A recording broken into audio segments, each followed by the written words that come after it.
अस्सलाम वालेकुम, this is कफ़ील कासिम और आज हमारा topic of discussion China Iran deal के ऊपर उसकी एक्सटेंशन है। ये सेकंड वीडियो है इसके ऊपर। इसके पहले जो लेक्चर था उसके अंदर हमने ये देखा था कि चाइनीज़ गवर्नमेंट के पास, चाइनीज़ जो स्टेक होल्डर्स हैं उनके पास कौन कौन सी ऐसी अथेंटिक रीजंस हैं जिनकी वजह से वो पूरी दुनिया के ऊपर अपनी इन्वेस्टमेंट बढ़ाना चाहते हैं, और वो क्यों चाहते हैं कि सीपेक चले, वो क्यों चाहते हैं कि हमारे उन कंट्रीज़ के साथ रिलेशंस बहुत अच्छे हों जिनके पास ऑयल रिजर्व्स बहुत ज़्यादा हैं, जिनके पास एनर्जी बहुत ज़्यादा है। वो क्यों चाहते हैं कि पूरी दुनिया में हम जो as a competitor, global competitor of American सामने आए। ये सब बातें हमने डिस्कस की थी। आज हम देखेंगे कि चाइना ईरान डील के कौन कौन से मेजर पॉइंट्स हैं, उसकी वजह से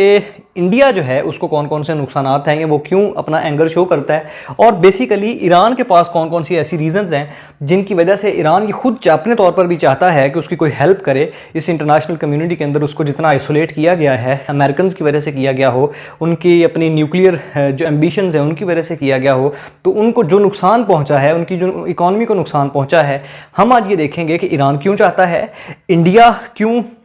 ईरान के अंदर काम करने की ख्वाहिशात रखता था और है भी, और फिर ईरान चाइना डील के कौन कौन से ऐसे पॉइंट्स हैं जिनकी डिस्कशन हमारे लिए बहुत ज़रूरी है। So let's start it. अगर हम ईरान चाइना डील जो कि अभी प्रपोज की गई है, और न्यूयॉर्क टाइम के जर्नलिस्ट ने अपनी एक रिपोर्ट के अंदर ये बयान की है, और उसके मुताबिक ये 25 साल का एक ऐसा रोड मैप है जो कि एक स्ट्रेटजिक पार्टनरशिप के तौर पर सामने आएगा, क्योंकि ईरान की जो स्ट्रेटजिक लोकेशन है वो इंतहाई इंपॉर्टेंट है और उसकी वजह से पूरे रीजन के ऊपर बहुत सारे इफेक्ट्स पड़ते हैं। ईरान चाइना डील के जो मेजर पॉइंट्स हैं उसमें सबसे मोस्ट इंपॉर्टेंट पॉइंट ये है कि ईरान में चाइना अपने आप 400 जो बिलियन डॉलर की इन्वेस्टमेंट है ये करना चाह रहा है। अब ये इतनी बड़ी इन्वेस्टमेंट ख़ास तौर पे उस वक्त जब ईरान सैंक्शंस के बोझ तले हो और उसके ऊपर प्रेशर हो, कि पूरी दुनिया के ऊपर ये प्रेशर हो कि जो बंदा भी ईरान के साथ डील करेगा, जो बंदा इनके साथ बिजनेस करने की कोशिश करेगा, अमेरिकन ये कहें कि हम उसको आइसोलेट कर देंगे, पूरी दुनिया उसका बाइकाट करे। इस सारे सिनारियो के अंदर ईरान का चाइना का ईरान के साथ 400 बिलियन डॉलर का एग्रीमेंट करना वाकई ही एक डाइजेस्टेबल बात नहीं है, और ये इस डील का सबसे मेजर पॉइंट है। उसके बाद ये कि ये जो 400 बिलियन डॉलर की इन्वेस्टमेंट है, ये जो चाइनीज़ ने ईरान के अंदर करनी है, वो उनके इंफ्रास्ट्रक्चर प्रोजेक्ट्स में शामिल है। उस इंफ्रास्ट्रक्चर में रेलवे प्रोजेक्ट्स शामिल हैं, उस इंफ्रास्ट्रक्चर में ईरान के अंदर रोड्स को बनाया जाएगा, और उस इंफ्रास्ट्रक्चर के अंदर इनकी जो बड़ी इंपॉर्टेंट स्ट्रेटेजिक पोर्ट है, जिस तरह पाकिस्तान के लिए गवादर पोर्ट बड़ी इंपॉर्टेंट है, इनकी चाबहार पोर्ट को डेवलप करने के लिए जनाब ना सूरत हाल को मौजू किया जाएगा। अब वहाँ पे जितने भी नेटवर्क्स उनको चाहिए, जैसे पाकिस्तान के अंदर वो डेवलप कर रहे हैं, because Gwadar is directly linking the Chinese with the Arabian Sea, and from this Arabian Sea they are going to make access with Iran and other states, for example through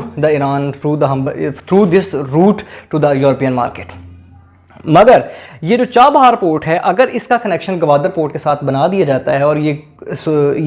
जो इंश्योर करवा दिया जाए कि ये secure होगा और इसके अंदर जितनी भी सिक्योरिटी के खदशात होंगे वो बिल्कुल भी नहीं होंगे, तो फिर ये दोनों सिस्टर पोर्ट्स जो हैं ये बहुत इफेक्टिवली चाइनीज़ इस्तेमाल कर सकते हैं, और इनके इस तरह इस्तेमाल होने की वजह से चाइनीज़ को अपने तौर पर बहुत फ़ायदा होगा। ना सिर्फ चाइनीज़ को बल्कि पाकिस्तान के लिए गवादर और ईरान के लिए जो चाबहार पोर्ट इंपॉर्टेंस रखती है वो असल में वो रियलाइज़ हो जाएगी, जिसके एंटीसिपेटेड इफेक्ट्स पूरी दुनिया के अंदर माने जाते हैं कि ये इनकी जो लोकेशन है इन पोर्ट्स की, ये वार्म वाटर्स रखना, फिर इसकी जो लोकेशन है वो इतनी ज़्यादा इंपॉर्टेंट है, तो उस ड्रीम को, उस एंटीसिपेशन को ये असल में रियलाइज़ करवा सकते हैं। The next important point is, जो कि पूरी दुनिया के लिए एक अलार्मिंग सिचुएशन है, specifically for India and Americans, कि ईरान ने वादा किया है, इस डील के अंदर डील की है कि वो 25 साल तक तकरीबन जो चाइनीज़ कंपनीज़ हैं, चाइनी की गवर्नमेंट है, उनको वो डिस्काउंटेड प्राइस के ऊपर ऑयल प्रोवाइड करेंगे। And this is one of the very alarming point in the whole agreement, क्योंकि जो चाइनीज़ हैं उनको कंटिन्यूसली ऑयल सप्लाई चाहिए, because their industry is growing, they are emerging as an economic giant, और उस economic stability को maintain रखने के लिए, उनकी इंडस्ट्रीज़ को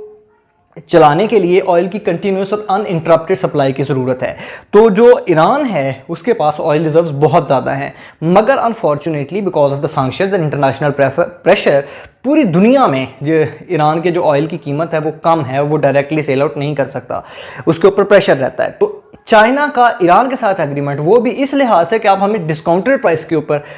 25 साल तक जनाब दोगे, ऑयल दोगे, ये चाइनीज़ के लिए बहुत बड़ी स्टेबिलिटी की खबर है, जिसकी वजह से उनकी इंडस्ट्री चलेगी एक तरफ चाइनीज़ के लिए, लेकिन दूसरी तरफ एक economically deprived state like Iran, उसके लिए तो ये खुशाइंद बात है कि उसका ऑयल डायरेक्टली और ओपनली सेल आउट होगा, और इसकी वजह से रीजन के दूसरे जो ममालिक हैं वो भी इस प्रिंसिपल को फॉलो करेंगे और वो भी ईरान से जो तेल है ना वो ख़रीदना शुरू हो जाएंगे। इस तरह economy of Iran can be stabilise and can get better options.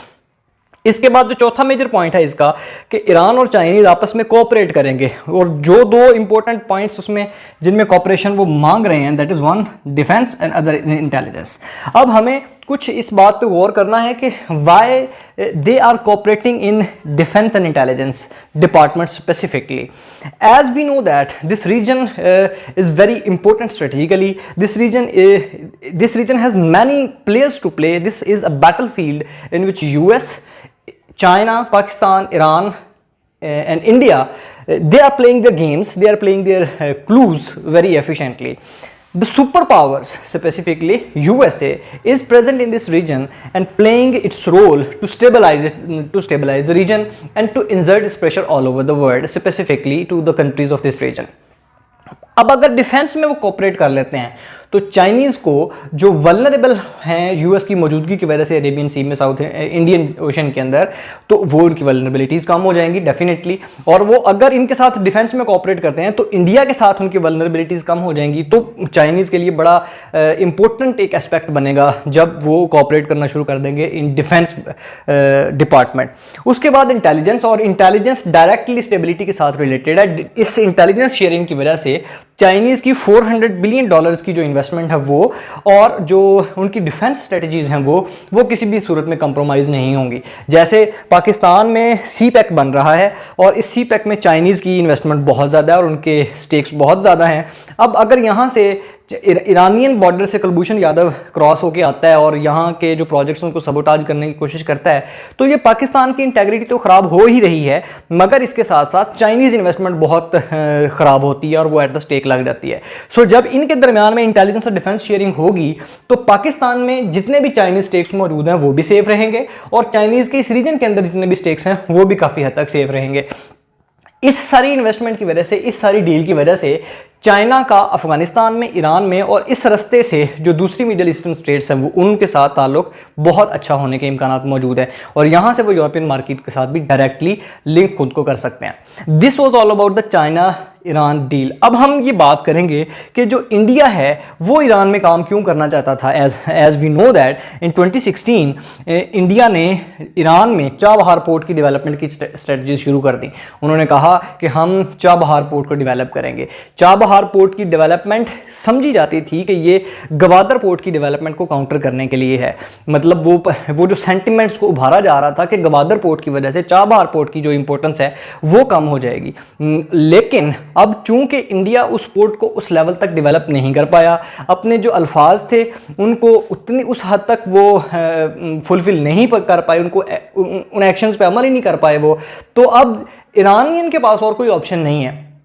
कि वो किसी दूसरी पार्टी को इंगेज करना शुरू कर दें। And China is a very best option, क्योंकि चाइना तो हमेशा चाहता है उसको जो ऑयल है वो डिस्काउंटेड प्राइस पे मिले, उसकी जो इन्वेस्टमेंट है पूरी दुनिया में चले, उसकी वल्नरेबिलिटीज़ पूरी दुनिया में कम हो, और ख़ास तौर पे जो स्ट्रेटेजिकली इंपॉर्टेंट लोकेशंस हैं वो तो किसी भी सूरत में under the influence of American ना हो। So number 1 priority of India to work in Iran was they want to encircle the region, specifically Pakistan, because, और ये इनसर्कलमेंट स्ट्रेटजी थी। जहाँ पे चाइनीज़ इंटरेस्ट मौजूद हों या जहाँ पे पाकिस्तान को फ़ायदा हो रहा हो, India always to play the malicious games in the vicinity of that particular area. तो वो इनसर्कलमेंट स्ट्रेटजी है। आप पाकिस्तान को इनसर्कल करना शुरू करो, आप चाबहार पोर्ट को डेवलप करो, साथ में आप अफगानिस्तान के अंदर अपने डिज़ाइन को सिलेक्ट करो, और पूरे के पूरे चाइनीज़ के इंटरेस्ट को, पाकिस्तान के इंटरेस्ट को सबोटाज करने की कोशिश करो। ये पहली स्ट्रेटजी थी। रेलवे के अंदर प्रोजेक्ट किए, ईरान कह रहा है कि अब हम आपको वहाँ से भी निकाल देंगे। चाबहार पोर्ट को डेवलप करने की कोशिशें की, इरादे किए, लेकिन ईरान ने कहा बहुत लेट हो गए, आप करते नहीं हैं because you are the under pressure of American, और अमेरिकन ने भी चाबहार को डेवलप करवाने के लिए इंडिया को काफ़ी छूट दी, because they know that if India will develop the Chabahar port, that development will directly effect on Chinese and they can contain the Chinese interest in the region. मगर ये चाबार पोर्ट की development भी at the stake हो गई, railway जो project था उसके अंदर भी एट द स्टेक लग गए, इंडियन बाहर निकल गए, और इस तरह जो एनर्जी प्रोजेक्ट्स थे वो भी इंडिया के साथ ईरान के काफ़ी हद तक ख़राब हो गए। अब ये उनको नुकसान हो रहा है and it is one of the biggest foreign policy failure for the Indians. दूसरा कि इंडिया इस रीजन के अंदर अमेरिकन का बेहतरीन एलाय है और इस एलाय की वजह से वो इस रीजन के अंदर अपनी नज़रें जमा के रखते हैं। उनको पता होता है कि हमारा एक साथी इस रीजन के अंदर मौजूद है और इस रीजन में हमें कोई भी खतरा नहीं होगा। मगर इन अमेरिकन ड्रीम्स को, इन इंटरेस्ट को फुलफिल करने के लिए चाइनीज़ को एट द स्टेक लगाना और ईरान के ऊपर इन्वेस्टमेंट करना इस वक्त ईरान को बर्दाश्त नहीं हो रहा। और इस वजह से जो इंडिया है वो हमेशा चाहता था कि वो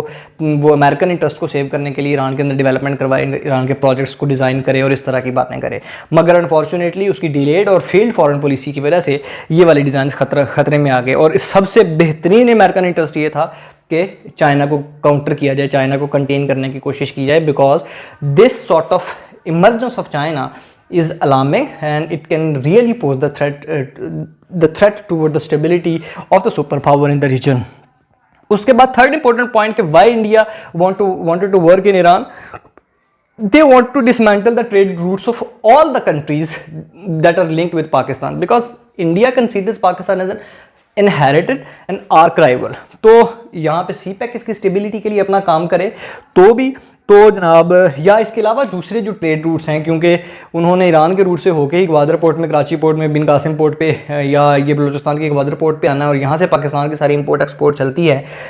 तो वो इन सारे ट्रेड रूट्स को के ऊपर नज़र रखना चाहते थे, सीपाक को सबटाज करना चाहते थे, लेकिन ये अनफॉर्चुनेटली फेल हो रहा है। उसके बाद है कि पाकिस्तान की जो टेरिटोरियल इंटेग्रिटी है, मसलन कुलभूषण यादव को भेजना या अफगानिस्तान के अंदर इन्फ्लुएंस को कायम रखना, ये वो करना चाहते थे। इस तरह के हथकंडों से पाकिस्तान की जो सॉवरेनिटी है उसको इफेक्ट करना इंडिया की फॉरेन पॉलिसी का मेन एजेंडा है और इसी वजह से वो ईरान के अंदर अपने स्टेक्स को महफूज करना चाहते थे और अब चाहते हैं भी। और even after the investment of Chinese they will also think कि हमारी भी पार्टिसिपेशन कहीं ना कहीं पे बहुत ज़्यादा हो जाए। Now coming toward the another major discussion that why Iran want this sort of investment कि $400 बिलियन पूरी दुनिया में जितने भी ममालिक है, यूरोपियन यूनियन ले लें या P5 को ले लें, कोई भी आपके मुल्क को स्टेबलाइज करना नहीं चाहता, ठीक है। तो फिर आपके लिए एक हेल्पिंग हैंड हो तो why you should not accept that particular $400 billion that can stabilize your economy and shine in your social indicators and stabilize your political system and और इसके अलावा आपकी जितनी भी जो पॉलिटिकल स्ट्रगल है उसको भी वो सेव करने की कोशिश कर सकते हैं। तो फिर ईरान के पास आज अब हम देखेंगे कि कौन कौन से ऐसे ऑप्शंस मौजूद हैं कि वो इस $400 बिलियन की जो गेम है उसको एक्सेप्ट करना चाहते हैं। The very first point is JCPOA। ये जो joint comprehensive plan of action था जिसमें ईरान के लिए ये एक कंडीशन थी कि आपने अपनी न्यूक्लियर इनरिचमेंट नहीं करनी ताकि आप न्यूक्लियर पावर बन सको, ये आपने नहीं करना और उसके रिजल्ट में हम आपके ऊपर जो सैंक्शंस लगी हुई हैं उनको आप हटा देंगे। ओबामा साहब की एडमिनिस्ट्रेशन ने ये प्लान फाइनलाइज किया मगर ट्रंप ने इसको आके नल एंड वॉइड कंसीडर कर दिया। उसकी वजह से चाइनीज़ के ऊपर दोबारा सारी सैंक्शंस लग गई। अब चाइनीज़ ट्रेड भी नहीं कर सकते। पूरी दुनिया के जितने भी दूसरे ममालिक हैं, स्पेसिफिकली यूरोपियन यूनियन, वो इस तरह की ट्रेड ना करने की वजह से जो ईरानियन इकॉनमी है वो तो कम्प्लीटली शटर हो रही है और उस वजह से वो इकनॉमिक उनकी जो इकोनॉमिक सूरत हाल है वो क्रिपल कर रही है, मतलब वो काबिल बर्दाश्त नहीं है इकॉनमी के लिए। अब आप सोचें कि पाकिस्तान के अंदर ₹1000 ईरानियन के पास जाके कई हज़ारों के अंदर कन्वर्ट हो जाते हैं, तो मतलब उनके पास ऑयल पावर भी मौजूद है, ऑयल रिजर्व भी मौजूद है, उनकी इकॉनमी इससे कहीं ज़्यादा बेटर हो सकती है। मगर बिकॉज ऑफ द सैंक्शंस और अमेरिकन ने जो इम्पोज की हुई यूनिलैटरली वो विदड्रॉ कर गया इसी एग्रीमेंट से और उसकी वजह से जो सैंक्शन इम्पोज उससे ईरान बड़ा सफ़र कर रहा है। मगर इसकी सफरेज की वजह से अब ईरान ये चाहता है कि पूरी दुनिया में अगर कोई भी उसको $400 बिलियन ऑफर करेगा तो definitely Iran will follow the suit. उसके बाद है कि ईरान की इकॉनमी डाउन जा रही है। ये मैं आपको बता चुका हूँ कि क्योंकि इकॉनमी डाउन जा रही है, क्रिपल हो रही है, लोग सफ़र कर रहे हैं, लोगों के पास उनकी बेसिक नीड पूरी नहीं हो रही, तो उनकी जो गवर्नमेंट है वो चाहती है कि यार हमें अगर कोई भी इंसेंटिव मिलेगा या कोई भी हमें पॉजिटिव साइन किसी तरफ से नज़र आता है तो फिर हम जनाब ज़रूर उसकी वजह से उसको एक्सेप्ट करने की कोशिश करेंगे। Because of the sanctions they want alternative financial agreements के। अब देखें इसकी वजह से ना, अगर चाइनीज़ ने ईरान के साथ एक एग्रीमेंट कर लिया है और वो अमेरिकन सेक्शंस के बिल्कुल खिलाफ है, और अगर ये फाइनलाइज हो जाता है तो देखें पूरी दुनिया में जितने भी यूरोपियन जो पावरफुल स्टेट हैं, यूरोपियन यूनियन है, इसके अलावा जो दूसरे ममालिक हैं जिनके ईरान जो चाहते हैं कि हम ईरान के साथ ट्रेड करें इंस्टेड ऑफ अमेरिका, तो वो इसके साथ फाइनेंशियल अरेंजमेंट्स करने की कोशिश करेंगे और एग्रीमेंट्स करेंगे, और इसका डायरेक्टली ईरान को फ़ायदा होगा। ये डील फर्स्ट डील होगी जिसकी वजह से जो ईरान है उसकी इकॉनमी और फ्यूचर में उसकी इकॉनमी के स्टेबलाइज होने के बहुत ज़्यादा चांसेस बढ़ जाएंगे। उसके बाद है कि ईरान सऊदी राइवलरी है, और उस राइवलरी की वजह से सऊदी अरब अमेरिकन का एलाई है और नहीं चाहते कि जनाब ना जो सऊदी अरब है उस सऊदी अरब के एलाइज जो हैं वो किसी भी सूरत जनाब ना ईरान को स्टेबलाइज होने नहीं देना चाहते। मगर चाइनीज़ एक ऐसे लोग हैं जो कि इस दोनों की जो फ्रेंडशिप है उसको स्टेबलाइज करने के लिए काफ़ी हद तक कोशिशें करते भी हैं, और इसकी वजह से इनके आपस के रिलेशंस काफ़ी हद तक ठीक भी हो सकते हैं। बिकॉज चाइनीज़ भी चाहते हैं कि हमें जहाँ से हो सके वो एनर्जी के रिसोर्सेज मिलें, और जितना लोग पीसफुली ट्रेड करें उतने ज़्यादा हम पावरफुल हो सकते हैं। उसके बाद है कि चाइना की ईरान के साथ 1/3 ट्रेड चल रही है। ईरान अपनी चीज़ों को जितना भी बेचता है टोटल का तकरीबन 1/3 जो ट्रेड पार्ट है वो चाइना को बेचता है। अब अगर चाइनीज़ के साथ वो ये डील फाइनलाइज नहीं करते तो उनके पास ये 1/3 भी एट द स्टेक लग जाएगी। So they never wanted to discuss this trade agreement कि अब हमारे पास जो 1/3 आ रहा है कहीं ये ना हो कि वो भी निकल जाए। सो दे वांटेड कि अपने लिए जो भी हमारा ये शेयर है हम उसको भी फाइनलाइज करें, उसके साथ हमें जितने इंसेंटिव्स मिलते हैं वो भी मिले। द नेक्स्ट इज ईरान की जो लोकेशन है वो भी बड़ी इंपॉर्टेंट है, और वो अरेबियन सी में और इंडियन ओशन के अंदर उसका बड़ा एक होल्ड है, और वो रोक सकता है जितनी भी ऑयल रूट वहाँ से गुजर रहे हैं। स्टेट ऑफ मुझे नाम भूल गया, बाबुल मंदब है मेरा ख्याल उसका नाम, हरमुज स्टेट है, उसकी वजह से उसमें 30% ऑयल जनाब ना होता है, 20 to 30% ऑयल उसमें से एक्सपोर्ट होता है। तो ये उनकी जो लोकेशन है ये उसको यूज़ कर पाएंगे, और चाइनीज़ के साथ उनका जो रिलेशन है, फिर चाइनीज़ का गवादर के साथ जो रिलेशन होगा उसके साथ ये अपने रिलेशन को बिल्डअप करके बड़े अच्छे तरीके से अपनी जियो इकोनॉमिक और पोलिटिकल इंटरेस्ट जो हैं उसको सेव करने के काबिल हैं और कर सकते हैं अगर ये एग्रीमेंट हो जाता है। तो ईरान भी ये चाहता है कि एग्रीमेंट हो और उसके पास जितने भी एंटीसिपेटेड जो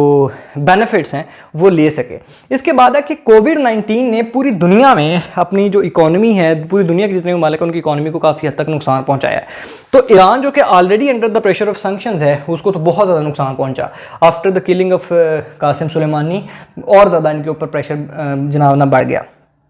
अब अगर इस सारी सूरत हाल में ये वाला एग्रीमेंट अगर ईरान को देखने को मिलता है, they will never lose the heart, और वो हमेशा ये चाहेंगे कि ये एग्रीमेंट हो और हमारे पास जितनी भी कोविड की इकोनॉमिक इम्पैक्ट्स हैं वो भी दूर हो जाएं, और जो लॉन्ग लास्टिंग हमें हिस्ट्री में मिले हुए इम्पैक्ट्स वो भी हमारे दूर हो जाएं। इसके बाद है कि चाबहार को अगर गवादर के साथ लिंक कर दिया जाता है तो पाकिस्तान का तो डायरेक्टली हिस्टोरिकली कल्चरली लिंक है ईरान के साथ, और इस तरह और फिर जो रिलीजियस इनका कनेक्शन है आपस में, शिया कम्युनिटी पाकिस्तान के अंदर भी है और ईरान की शिया कम्युनिटी के साथ बहुत ज़बरदस्त किस्म के ताल्लुकात है। इस तरह के कल्चरल एक्सचेंज की वजह से पाकिस्तान और ईरान की टाइज बहुत स्ट्रांग हो सकती है। इस लिंकेज की वजह से इंडिया को बहुत नुकसान हो सकता है स्ट्रेटेजिकली, और अगर इंडिया को नुकसान होगा तो अल्टीमेटली ये यूएस इंटरेस्ट के खिलाफ जाएगा। तो अगर ये लिंक हो जाता है तो फिर पाकिस्तान भी सेफ है और अल्टीमेटली चाइनीज़ की जितनी भी इन्वेस्टमेंट है वो भी सेफ रहेगी। आई होप आपको इन तमाम बातों की समझ आ गई होगी, और नेक्स्ट टॉपिक में हम इसका थोड़ा सा और एनालिसिस करने की कोशिश करेंगे,